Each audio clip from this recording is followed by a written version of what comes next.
Philodendron Atabapoense, a collector's must-have vine. I'm Ferb Vu, and like many of you, I'm a sucker for a stunning houseplant. The Philodendron Atabapoense definitely fits the bill. This rare, climbing vine boasts unique features that make it a standout in any collection. But its beauty isn't the only reason it's become a favorite. It's also a surprisingly easy plant to care for, even for beginners. Here, I'll answer some of the most common questions about the Philodendron Atabapoense, so you can decide if this unique vine is the perfect addition to your indoor jungle. See more 623 species in genus Philodendron at monsteraholic.com. What is Philodendron Atabapoense? The Philodendron Atabapoense hails from the lush rainforests of southern Venezuela and the Amazon region of Brazil. This climbing aroid, a fancy term for plants in the Araceae family, is a semi-epiphyte. In the wild, it might perch on branches or other plants, using its aerial roots to climb and access light. This translates beautifully indoors. The Atabapoense produces long, slender, strap-shaped leaves with a glossy green sheen on top. The real showstopper, though, is the stunning reddish-purple hue on the undersides. The long petioles, or leaf stalks, further add to its elegance, allowing the plant to reach for light as it climbs. How to care for Philodendron Atabapoense? While it may look exotic, the Philodendron Atabapoense is a relatively low-maintenance plant. Here's what you need to know to keep yours thriving. Light, think rainforest floor. Atabapoense prefers bright, indirect light. Avoid harsh, direct sunlight, which can scorch the leaves. A north-facing window or a spot a few feet back from a south-facing window is ideal. Watering, don't drown your beauty. Atabapoense enjoys moist but well-draining soil. Let the top 2 to 3 inches of soil dry out completely between waterings. Overwatering is a leading cause of problems, so err on the side of underwatering. Soil, a chunky, well-aerating potting mix is key. Look for a mix specifically formulated for aroids or orchids. You can also create your own by combining ingredients like orchid bark, perlite, and potting soil. Humidity, while it doesn't need terrarium-like conditions, moderate humidity is ideal. Grouping your Atabapoense with other humidity-loving plants or using a pebble tray filled with water can help.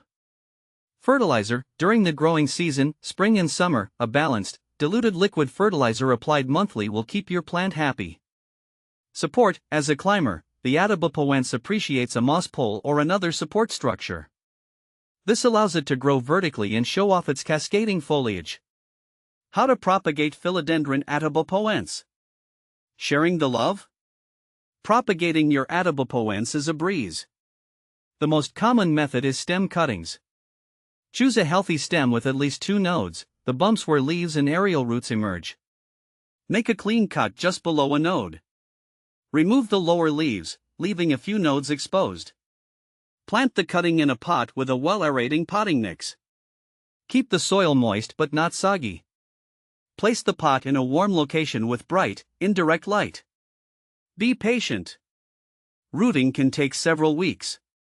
You'll see new growth emerge once the roots establish. What to plant with Philodendron Atabapoense? The Atabapoense's unique foliage makes it a versatile companion for other houseplants.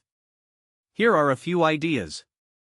Low-light lovers, pair your Atabapoense with fellow low-light enthusiasts like ZZ plant, snake plant, or Chinese evergreen. Climbing companions, let your Atabapoense share a moss pole with a fast-growing climber like pothose or Atpapremnumorium, golden pothose. Textural contrast, offset the Atabapoense sleek leaves with plants that have interesting textures, like the fuzzy leaves of a velvet philodendron or the feathery foliage of a maidenhair fern. Philodendron Atabapoense versus Spiritus Sancti. Comparing Philodendron Atabapoense and Spiritus Sancti, these plants share remarkable similarities. However, under optimal conditions, Spiritus Sancti can attain a larger size. For those seeking a more budget-friendly option, Philodendron Atabapoense serves as a viable alternative. Philodendron Atabapoense versus Billietiae. When I first got into growing philodendrons, I was fascinated by both the Atabapoense and Billietiae. The Atabapoense's long, narrow leaves with a deep green color and red undersides caught my eye instantly. It felt like having a piece of a tropical rainforest in my living room. Philodendron Billietiae, on the other hand, stood out with its larger, more dramatic leaves and vibrant orange stems. Each new leaf unfurling was like a mini celebration. Both plants have their unique charm, but I think I have a slight preference for the Atabapoense. There's something about its subtle elegance and the way it contrasts with my other plants that makes it special to me. Final thoughts on Philodendron Atabapoense. The Philodendron Atabapoense is a captivating houseplant that combines stunning looks with surprising ease of care. Its unique foliage and climbing habit make it a conversation starter in any room.